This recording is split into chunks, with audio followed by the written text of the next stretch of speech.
Hello and welcome. You're watching Rebooting India on NDTV 24/7. I'm Shweta Rajpal Kohli, and the official estimate for the advanced GDP growth is out. India is expected to clock 4.9% growth this fiscal. Clearly, anything below 5% is a disappointing number. But is this achievable or not? And given that we've seen a downward revision coming in for last fiscal's growth, we'll try and analyze whether or not we can achieve 4.9% growth this fiscal. Joining me today on the show, Sajjid, Chenoy and Dr. Arvind Virmani to take us through what this number means for India and whether or not we can achieve it. Let me go across first to Sajjid. Sajjid, do you think the number of 4.9% growth this fiscal is looking a bit too ambitious? I'm not sure it's too ambitious. Our own forecast was about 4.8%, but I think the fact is, even if it's achievable, it's quite a disappointing number. This will be the second successive year the growth is below 5%, and this hasn't happened in more than a decade. I think that's the first point. The second point to remember is that if you look at agriculture this year, it's been a very strong monsoon. Agricultural growth is pegged at over 4.5%. You've had exports pick up in the second half of the year. So despite the fact that these external factors, quote unquote, have not been as unfavorable, growth is still quite weak. It comes back to the fundamental weakness in India's capex cycle, that unless the capex cycle picks up, we found out 3 days ago that the ratio of private corporate investment to GDP is now almost half the level it was compared to the pre-Lehman year. So unless that changes and the capex cycle picks up, unfortunately, we're going to be condemned to living with much lower potential growth than we will publicly admit. All right, Dr. Virmani, and that's the big worry. The fact that we are seeing below 5% growth for the second consecutive year. The fact that this comes ahead of elections is also a big worry for the UPA government. How will the government really justify to the people that it led, that growth slowed down so sharply and we saw below 5% growth for 2 successive years? And this again is a figure that we don't know, maybe revised downwards later.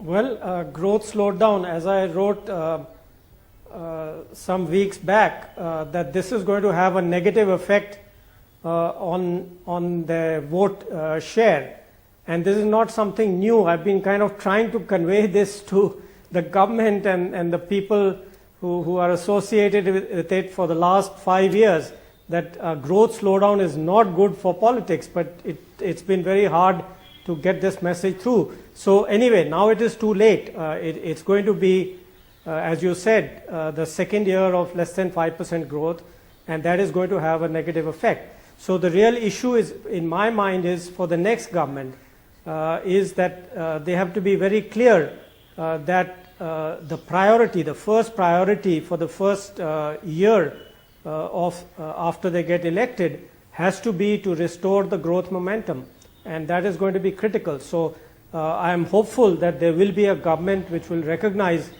this fact and do whatever is necessary to bring that about. Sajjid, the fact remains everybody is looking for growth being revived in the next year. Already we're talking about 6% growth for next fiscal. So while this fiscal, again, we're seeing very, very dismal and disappointing numbers, there are many within corporate India who believe that even 6% growth is impossible to achieve in the next fiscal. Do you share that pessimism? You know, I think it all goes back to the drivers of growth. I would make a more specific request for the next government. It's not just to reflate growth through higher consumption or higher government spending. I think the driver of growth will be equally important. If that growth can be through jump-starting private corporate investment. And to be fair, this government's come under a lot of criticism. Let's give this government some due. A number of projects over the last 8 months have been cleared, anywhere between 3 to 4% of GDP in infrastructure projects. If that process continues, if implementation bottlenecks are alleviated at the margin, if you get some relief in the debt overhang of the infrastructure sector and the non-performing asset stress on banks, then there's a chance growth could accelerate. I think the number matters less, whether it's 5.5 or 6. What matters is the driver of growth. Because if it's consumption-led growth or government spending-led growth, I'm pretty sure it will be accompanied by a rise in core inflation, and then monetary policy will have to be tightened even further. So what's driving growth next year, in my view, is more important than what the actual number is.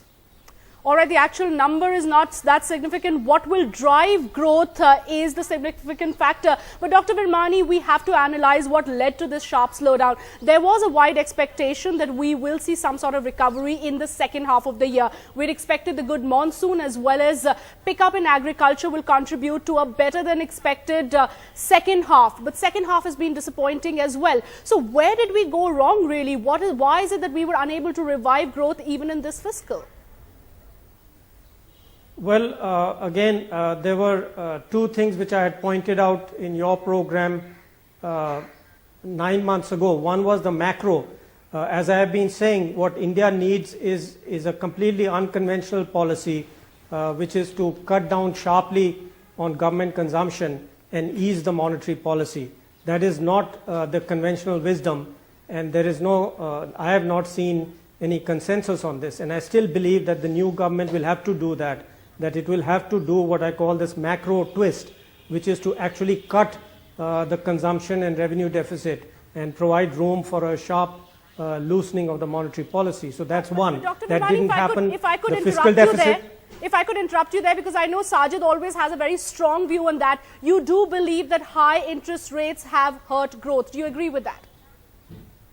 Definitely. If you look at the IIP data, you look at the consumer durables data, you look at the capital goods data, it is abysmal. It's around, it's creeping along at zero, and that is connected to what we have been saying, both Sajjid and I have been saying it for a long time, that the corporate investment has really collapsed over the last 2 years, and that is why I have not been optimistic, unlike other commentators, that just approving these government projects, which were in the pipeline, is going to do a lot for growth revival in the second half. Another quick view on whether the current inflation levels merit a rate cut right now or not, at least pausing. I'd like a quick view on that before I ask Sajjid that question again.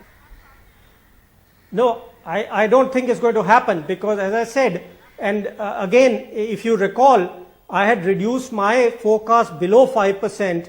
I had reduced it from 6 to 5 after the budget, and subsequently when the new governor took over and I had indicated that he will follow a conventional monetary policy, I had said, which means that the growth actually would be between 4.5 and 5%. So I don't expect a loosening of the monetary policy as long as current fiscal conditions continue.